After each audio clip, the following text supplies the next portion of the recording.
Welcome to TP Talks, PwC's Global Transfer Pricing podcast series, where PwC tax professionals share insights on today's key transfer pricing developments.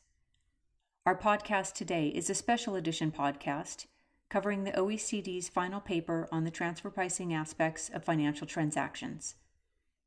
We will be releasing 3 special edition podcasts focusing on the impact of the final paper from a regional perspective.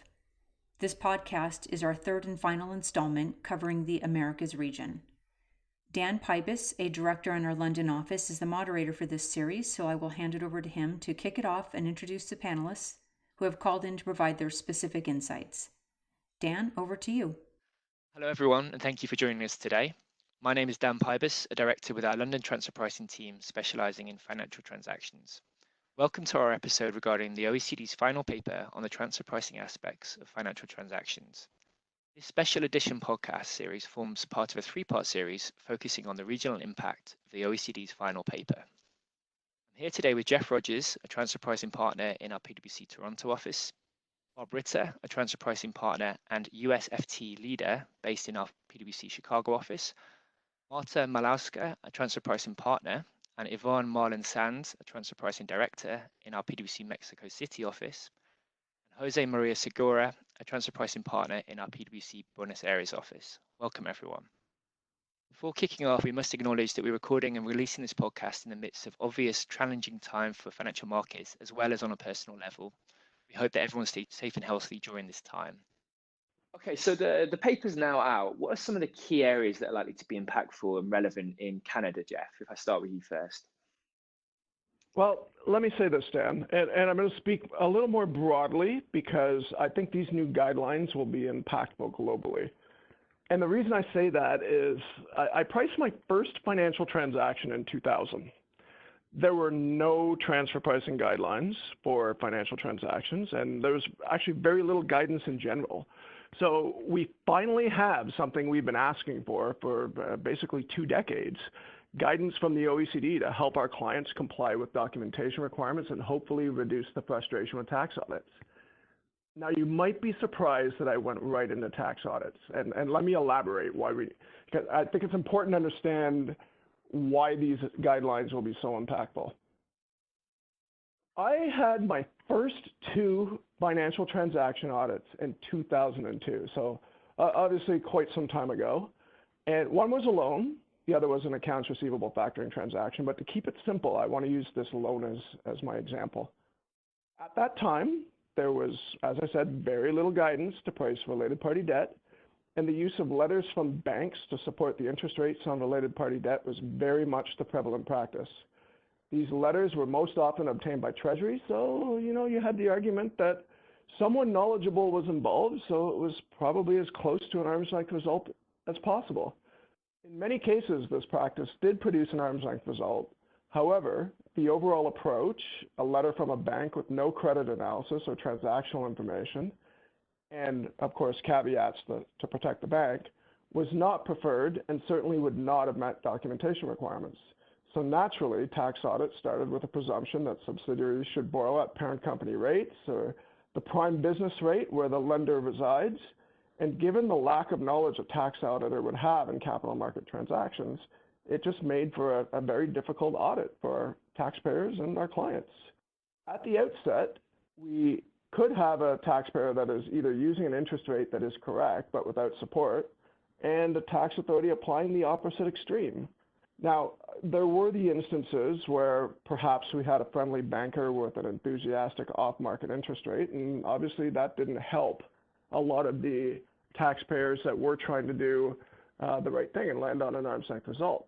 So what these guidelines really do is they lay out the best practices we need to apply for all financial transactions. And this is something that we've wanted for our clients and taxpayers in general for many years. We have always applied a capital market approach to pricing transactions, and that is obviously the way to go. Tax authorities now have the guidance to be able to start auditing these transactions and assess which transactions to spend more time on, recognizing that the deep expertise to audit these transactions will still need to build up over time in a tax authority. Bob, coming to you next. Yeah, thanks, Dan. So, and I think The impacts will not be as maybe as drastic. I think similar to Jeff, the U.S. regulations have stated that pricing should be arm's length, and that's been out there.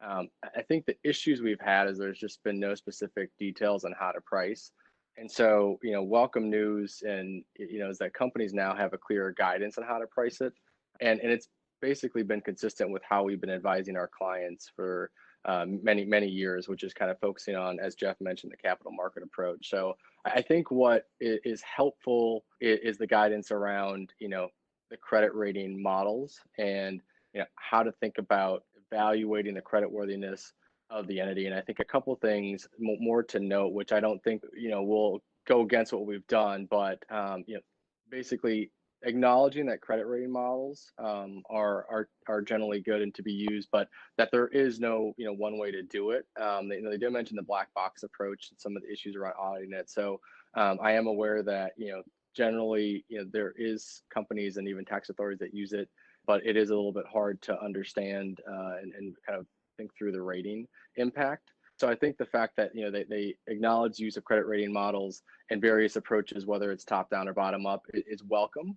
I think the key point is whatever methodology you choose, just make sure that you understand it and have a rationale and logic around it. Another key point is just around the effective group membership. So this is something where I think there's been a bit of questions on companies questioning and acknowledging, okay, how do we do it? What should the impact be? And is it something that we naturally need to assume implicit support and notching upwards? And I think the way that it was written around, it should be considered, and it's not maybe required, I think is very helpful and welcome news for a lot of companies to help clarify what they should be doing with it and how they should be thinking about it. I think a couple things. There's also on the pricing itself and the options. I mean, I think especially from the U.S. perspective, there's a robust debt market out there, and so we generally have really good sourcing of data. I know the paper acknowledges other ways to think about it, such as cost of funds, which some companies use and have done. And I think there's pros and cons and just considerations that companies should think about around this, because if you think about using cost of funds, it's great in theory, and where the issues tend to come up is just around the maintenance and implementation of it. So if you go out and get external funding and then you refinance, and then having to make sure you kind of update your funding kind of throughout the group, maybe sometimes can be a bit of an issue. I think other sort of considerations and impact is just the delineation. I think that's one where for companies in the U.S. and kind of having subsidiaries around the world, or if you're foreign based with the U.S. entities, is just sitting back and saying, does this kind of make sense? And just thinking through the overall behavior of the group. So does the transaction meet its intended purpose? I think is going to be something that companies will want to consider, and that we expect that we'll need more work around it. So I think some of the key impacts would be, if I just think about historically what we've done things, it's clear that you should kind of think holistically about the transactions that you're pricing, thinking about your model, whether that's an intercompany loan, whether that's cash pooling, and basically having your story kind of together on, okay, here is the way we think about financial transactions. Here's how we think about our credit rating framework. Here's why and how we think about implicit support. And I think there's a lot of good information out there that sometimes companies maybe either just because we haven't had as much knowledge out there, or as much kind of a paper to point to, but there's a lot of good information out there that I think companies can basically maybe do a little bit more work to support their views on various issues, whether it's a treasury center and your cash pooling model, or things around guarantees. And so guarantees is another one. I think I like the clarity on the assumption of risk and the sort of simply having passive association, and sort of things on cross guarantees, which are nearly impossible. And we've been wrestling with these issues for years. And so I think it gives a lot of companies kind of different ways to deal with it, and then now come up with a plan to say, okay, here's kind of a framework that we can use, that we can now kind of go and make some sort of potential changes. And so I think from a U.S. perspective, with having entities all over the world and a lot of the places following the OECD guidance, should feel comfortable that it's probably a very good time to take a look at their overall structure. Fantastic. Thank you, Bob. Marta and Yvonne, maybe coming to you next. From a Mexico perspective, I'm interested in your insight. Yes, thank you, Dan. Yes, well, the Mexican tax authorities are used to seeing financial transactions being documented for transfer pricing purposes, as Mexico does not have, as some countries do, safe harbor rules. So even though they will still have some capacity building opportunities in the financial transactions arena, this guidance will be definitely more than welcome. I think that the two areas that will impact more the way financial transactions have been analyzed will be, and I think this will be a common ground for many countries, not only Mexico, definitely, is how you treat implicit support and definitely also the credit rated approach. Implicit support because in countries such as Mexico, when most of the time you deal with subsidiaries that are not the main foreign subsidiary of the group, you will have to determine the willingness and ability of the HQ of the headquarters to provide that support. And that's where it's going to get interesting. On the credit rating side, again, as you're not dealing with the main foreign subsidiary, first, you don't have for sure standalone credit rating for that subsidiary. And second of all, based on this guidance, the group's credit rating can only be used if you are dealing with the main subsidiary within the group and when the creditworthiness of that subsidiary is somehow similar to the group's. So I think the guidance that came out, it's definitely welcome. Certain regions in the world, we're not still off the hook, and we still need to figure out certain alternative solutions when you face particular circumstances with regards to the available information that is out there, because you will still have to come up with an arm's length result, right? And Yvonne, I would only add that in the Mexican environment, we recently had the tax reform, and there are two main topics that may also affect the financing transactions. So I think it's also relevant for our clients. The first is, of course, that the reduction, there is a threshold on non-deductibility of interest. So it's a 30% of the EBITDA. And the second rule that we have, this is a new rule regarding substance requirements. So very in line with these new regulations on financing transactions, also seen in Mexico from the perspective of deductibility. If the counterpart doesn't have enough substance, that transaction under the Mexican law may not be deductible. So I think this paper is just reconfirming the approach and the trend that we are observing in a transfer pricing environment. Fantastic. Thank you, Marta and Yvonne. Then Jose, coming to you last, what are your reflections on the paper? Well, yes, similarly to the other countries that were presented before, the document brings guidance on a topic that in general terms lacks of domestic regulation in the region. Even though most countries follow the arm's length principle, I would say that except to Brazil that has particular rules, in general terms, there is no specific guidance on the topic. In the case of Brazil, they have their own rules that are like a kind of safe harbor, where the interest rate must be considered or assessed taking into account a spread that it is 3.5% when Brazil is borrowing money and 2.5% when Brazil is lending money. The base rate will depend on the currency and the country of residence of the parties involved in the transaction. The focus of the tax authorities in the region, at least in the past, have been most on the actual delineation of the transaction more than on the interest rate assessment. Why? Basically because in economic environments where the currency devaluates, there is a significant opportunity to deny the deduction of FX losses. So the tax authorities have challenged the intercompany loans, trying to characterize them as equity, not only to adjust the interest rate, but mostly to deny the FX losses. And in this sense, I would be optimistic in this regard, because somehow the document clarifies the game's rules. And in this regard, limits the dispute in this field that has a long history of disputes with the tax authorities. And considering the current environment, when many of the currencies of the countries in the region are devaluating, well, this will be more than welcome. The other transactions that have been challenged by the tax authorities in the region are cash pooling. And again, the challenge have been focused in trying to recharacterize the nature of the transactions to convert short-term liquidity transactions into long-term loans. But in this case, not aiming at denying the deduction, but mostly when in outbound transactions to increase the interest rate that the local party receives.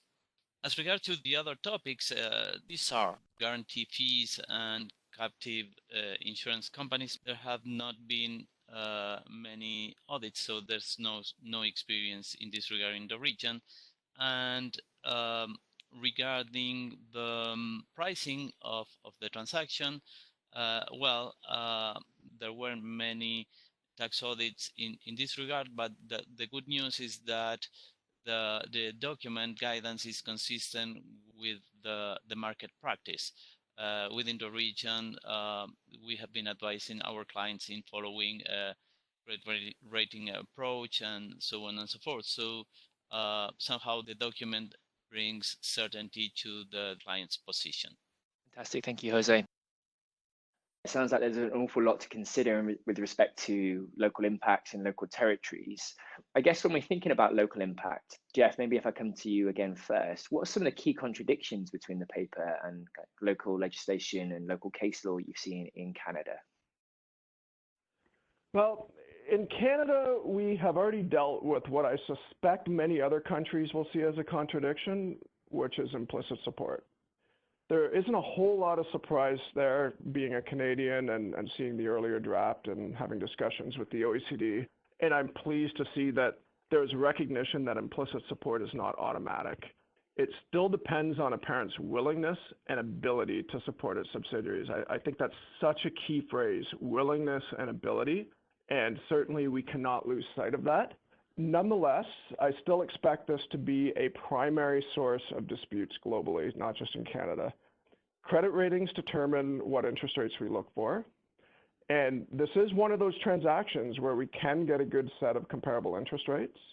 And if there's one area where you will find disputes, it's going to be around that credit rating. It's very hard to argue around the interest rates themselves. The other area where I think we will be having considerable discussions around between the guidance that came out from the OECD and local legislation is going to be around the concepts of options realistically available. At its core, this dialogue around options realistically available, which is, would a taxpayer potentially have entered into a different transaction? It really questions a taxpayer's business decision. And we have a body of jurisprudence against doing that in Canada. That's great. Thank you, Jeff. Just touching on one of the areas that you mentioned there, so implicit support. You mentioned there's been a fair bit of experience already in Canada with respect to that. What's the typical approach there? Because I know there's rating agency guidance and things like that. What's the normal approach that you adopt in terms of looking at implicit support? So the normal approach would really be to take a look at a subsidiary's standalone credit rating. So the credit rating that would exist in the absence of any implicit support, such that the subsidiary is completely separated from the multinational group. From there, we would take a look at the terms and conditions of the instrument.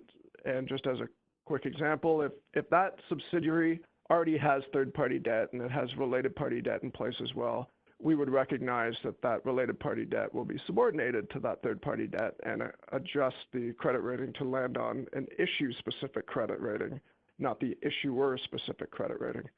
Then the question becomes, what, if any, support would be available from the parent company? And that typically results in a credit rating uplift based on the anticipated support that might be available from a parent, which is an extremely difficult question to answer. There is another approach that may be considered, which is a Standard & Poor's approach, typically where a subsidiary is notched down from its parent company credit rating, which is a very different approach to evaluate the credit quality. Bob, coming to you next from a US perspective, what are some of your key reflections here? Yeah, I think as far as contradictions, I don't know if there's major contradictions between the paper and the legislation. I think there are some considerations, and if we think about the history, we've had 42, which is mentioned the fact that you need to price at arm's length, but necessarily didn't give you any sort of information on how to price. But a lot of the issues around if it's bona fide debt or not has been through court cases, and so I think the fact that the paper talks about the fact it's going to be done with the working party. I think that from a capacity perspective, I think it underscores that the volume of debt should be tested, and the U.S. I think has got a long history on that. I think a couple areas on pricing. Like I said, we've got the guidance around the fact that it should be arm's length. I think maybe where there might be a consideration is around the fact that we've got the applicable federal rate, or the AFR as it's generally known, which is a safe harbor. And so I think for companies to consider the usage where practical, this is a safe harbor, in that the other side of the transaction may not be arm's length, and admittedly isn't, and that's why it's a safe harbor. So companies should consider when to apply AFR rates, such as maybe in US to US loans. I think another one, and this is more something we've seen recently in kind of reaction to the draft paper that came out in July of 2018, is considering, I guess, the credit rating, and that is so paramount before you even price any sort of loan transaction and various financial transactions, is thinking through it. I think the U.S. historically has kind of said and agreed that standalone is the basis. I think we've seen just a bit of shift, and it's nothing kind of written, but in the tax authorities considering the effective group membership. And so I think the clarification in the paper around the fact that it's not automatic but needs to be considered is definitely something where and what I've seen in the work that we've done is going to be a key area of focus in audits going forward, probably on the US side. And so I think that the main area that I would suggest is to have your approach, and then consider very robustly kind of what the group stance is on what sort of support may the group give to a certain entity, and having a very robust discussion. I think also on pricing, similarly, I think this will be something where with kind of the whole delineation and understanding more holistically, having a very robust analysis around, well, we have very good third-party data out there, which we can look at to say, yes, once we've established the creditworthiness, and not only the issuer rating, but the issuance rating, which the paper makes clear you should consider, what are the various internal data sources that are out there, as well as the external. And so not to be so quick to say, hey, we came up with a rating, we have these terms, understanding and making sure that the terms make sense, and then, hey, here are the various sources of internal sort of pricing that was available, and making sure that we're clear why it wasn't the best or most reliable method, I think will be something that will be coming up more that companies should consider. Fantastic, thank you, Bob. So maybe Marta, Yvonne, coming to you next, interested in your thoughts. Sure. So I think, and rather than contradictions, that will be interesting to see from the Mexican perspective which path the Mexican tax authorities would choose in terms of auditing and analyzing the financing transactions. And the reason that is the first, because that during the public comments, when there was a discussion on this document, Mexican tax authorities were not very active on providing comments on that documents, and I believe the reason for that is they were working on the local regulations limiting the deduction of interests, as I said earlier, following Chapter 4 of the BEPS project, and also additional one on the limitation of deduction of interest regarding the level of sufficient substance. So it will be interesting to see which approach tax authorities will choose, the one that denying deductibility of the interest due to the debt not having any direct connection to generating taxable income in Mexico, these EBITDA rules, or rather they will be focusing analyzing the financing transaction in a much broader context following these new transfer pricing guidelines. So definitely, rather than contradiction, will be interesting to see how the new environment, the new regulations will have an impact on the transfer pricing audits and the tax authorities' activities. Yes, I think what you mentioned is definitely true, Marta, because as we have seen in the audits that the Mexican tax authorities are conducting, most of the time, there's been a few changes now with the new government in place. And as I said before, there's some capacity building opportunities for them, and they're not very active in financial transactions. So there's still, a gap between what they already have put in place and what will come out of the new audits that they will start now that the guidance is out, and provided the fact that for some cases it'll be so much easier just to include just to deny the deductibility of the interest because of any other reasons than within the transfer pricing arena. And just to add on something, although Mexico does not have definitely transfer pricing regulations on financial transactions, what we do have is some guidelines within the Mexican income tax law with regards to comparability matters. And many of the parameters that need to be considered under the accurate delineation of the transaction on the OECD document are definitely consistent with those comparability requirements for financial transactions. For example, the principal amount, to take into consideration the term, whether there are any guarantees, the interest rate, the solvency test. So in that regard, I mean, there will be some points in common within these guidance that have already been that they've been happening in the actual documentation of the transactions, but let's see about the other many factors that have been included within this document to see whether or not the Mexican tax authorities are willing to apply them or not. Fantastic, thank you. Jose, any interesting or different themes from your perspective? As I mentioned before, the only exception we have in the region is Brazil, that has its own safe harbor rules that I mentioned before. The other thing that I think is not a contradiction, but must be taken into account, is that recently most of the countries in the region have introduced in their own legislation the rules that are prescribed by the BEPS Action 4. So the transfer pricing analysis must be done jointly with these new rules. And finally, I would say that not a discrepancy, but a new point of view to analyze the actual delineation of the transaction is or has to do with the economic reality principle. In Argentina, for instance, we've had this principle for many years in the procedural tax law. And according to this principle, somehow the burden of proof is with the tax authorities, because they have to prove that the facts and circumstances of the transactions are not aligned.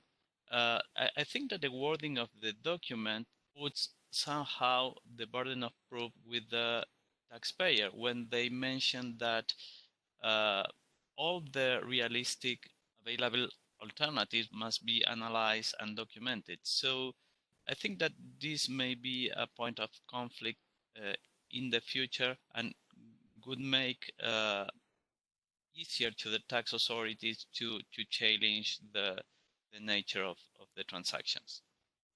Thank you, Jose. So just bringing everything together then, I guess in the next 6-12 months, what are the kind of things our clients need to be thinking about sooner rather than later? Maybe again, starting with you, Jeff, first from a Canadian point of view. Okay, Dan. Well, so in my mind, the most pressing areas are around accurate delineation and options realistically available. Now, accurate delineation, while onerous, has parameters around what needs to be done. And that includes evaluating the economically relevant characteristic of each of the parties to a transaction, the terms and conditions of the instrument itself, and the conditions prevailing in the capital markets at the time of a transaction. It's fairly exhaustive in what is expected from a documentation perspective, but they're parameters that should be readily available and can be evaluated objectively. It's the options realistically available that, as I mentioned earlier, bother me somewhat in its open-endedness. So I think it's very important for clients to document on the day a transaction was entered the various options that were considered and why they may not have been viable to the related party borrower. Coming to you next from a US perspective. Yeah, thanks. I think there are quite a number of areas for companies to be considering, sooner rather than later. I think, first of all, tax authorities are focusing on financial transactions now more so than ever. It's been clear in documentation requests, in audits. They now have clear guidance. So I guess first thought would be expect more and more issues in audits and requests around financial transactions, whether it's loans, cash pooling, guarantees, any of those things. You should expect, if you've got those at your company, to expect that to become more important.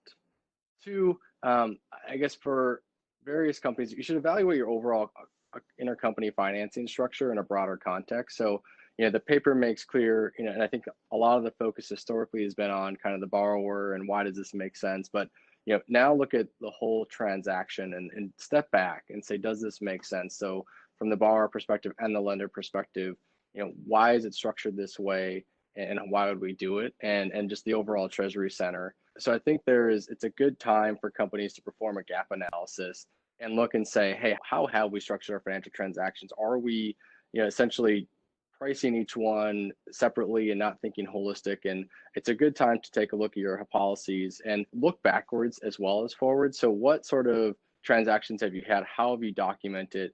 Do you have any major gaps? And then going forward, do we have policies around this? Do we have sort of pricing guidance that makes sense? And do we have a governance framework around it? I think from a US perspective, we've had, in 385 regulations, had documentation requirements.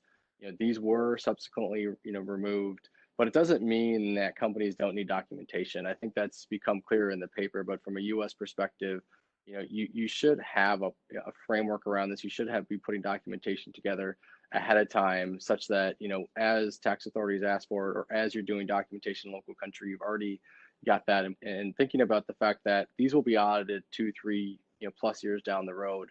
And so what can you be doing now to help making your lives easier and less subject to controversy in the future? I think around some of the nuances, I think for cash pooling and treasury centers, it's a good time from, I think, US company perspective to evaluate your models and to think through, do we have long-standing positions out there that we need to clean up? It's clear that there's a preference for the service provider in the OECD paper write-up, and groups need to consider synergies and kind of how to share those benefits, which are clearly areas of controversy. And so, I think for many reasons, from a US perspective, because of the fact that we have this paper, we know that LIBOR is going away at the end of 2021. And especially in the US, we've got changes to 956 regulations where, prior, a lot of companies, would have maybe a separate US cash pool and maybe foreign pools, unless maybe the US is a depositor. There's a good reason to take a look at cash pooling in general to say, hey, do what we have as a structure make sense, right? If we've got kind of the more the spread-based approach and what I call the entrepreneurial model, is that still the best way, or should we make changes? And are there good reasons to do so to put ourselves in a good light? I think as well for US companies as it relates to guarantees, many US parented companies, provide guarantees for subsidiaries. And I think, it's a good time now to step back and consider the purpose of the guarantee. Is it simply in place for administrative ease, or is it helping to do something else, such as pricing or quantum? especially as you mentioned, Dan, with the challenging times.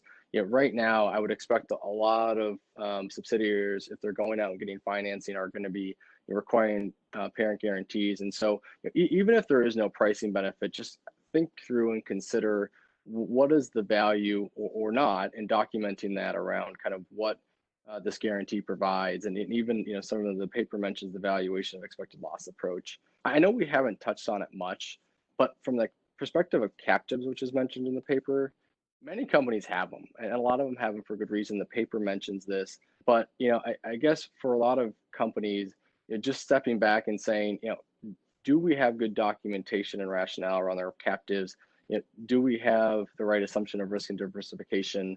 And just making sure that you've got good commercial rationales and drivers for having one is something that I think a lot of U.S. companies that I work with have all of these types of issues and should be considering over the course of the next 3, 6, 12 months.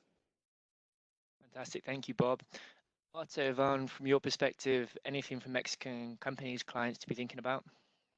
Yes, well, I think that definitely clients need to start thinking about risk control functions.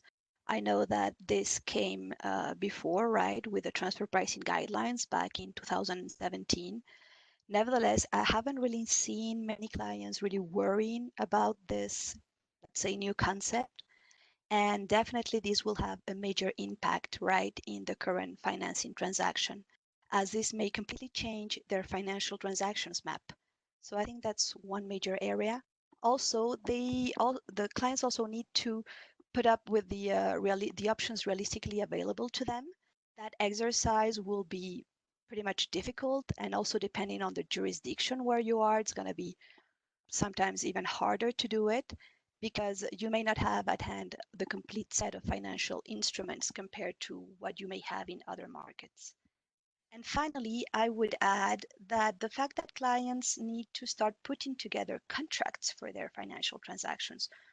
What we are used to see, at least down here in Mexico, is that most of the cases, the subsidiaries only get an email just with the principal amount and maybe the interest rate, but that's it. So even though we knew this wasn't enough, now with this guidance, it is clear that companies need to make an effort and put together, as you were saying, some kind of transfer pricing policy for financial transactions that go along with the contracts that clearly state where the risk functions are, what are the terms and conditions of the loan or of the cash pooling arrangement. So that's something that clients need to really start thinking about it, because as you said also, whenever there's an audit, well, it's going to be harder for you to put in place all of that documentation when they're asking you about a transaction that took place 5 years ago. And I would maybe only add to what you mentioned, that the additional element that the clients will need to be thinking about and take into consideration is that the current economic environment and the coronavirus situation will put a lot of pressure on companies' cash position. So it will require revisiting their financing policy in a much broader context. So definitively the new guidelines we have will be very helpful to use that specific context when reviewing the financing policy. So we are currently working with many clients reviewing their strategies, whether they are in line with the business needs and how we can align it. And definitively, as Yvonne mentioned, after this reviewing and a process of analysis, then it's also a documentation process. And I would also say this is something where we can see there is a lot of opportunity documenting, preparing agreements for the financing transactions. Fantastic. Thank you both. Jose, coming to you last but not least, what are your reflections and what I should be thinking about in the next 6 to 12 months? For those that have not been doing so, focusing on the financing structure, the arm's length amount of debt is critical. Moreover, as I mentioned before, in an environment of devaluating currencies, where that could create significant FX losses. I think that this is one of the most important topics that the companies should pay attention to. The other topic that has been discussed broadly in the region is cash pooling structures, and I would say that this will be a hot topic within the region. Perhaps not in Argentina, that due to recent central bank regulations, the remittance of currency abroad has been restricted, but for sure within the region it is a hot topic. The second thing that should be noticed is that having a solid documentation that backs the interest rate is very important for the companies. It is worth bearing in mind that in the region, transfer pricing documentation in many cases must be actually filed with the tax authorities. So they are going to audit this documentation in the years to come, likely with the experience and the knowledge of the guidance provided by the recent documents. So having a solid documentation nowadays is a point that would be critical for succeeding in a future dispute.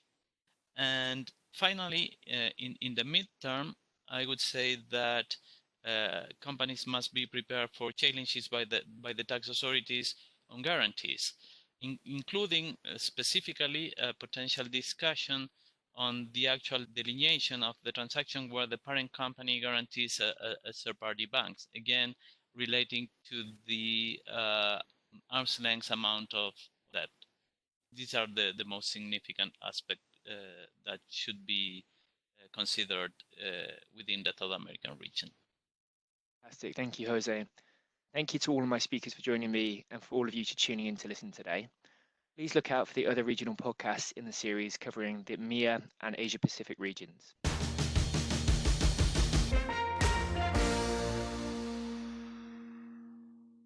This podcast is brought to you by PwC, all rights reserved. PwC refers to the U.S. member firm or one of its subsidiaries or affiliates and may sometimes refer to the PwC network.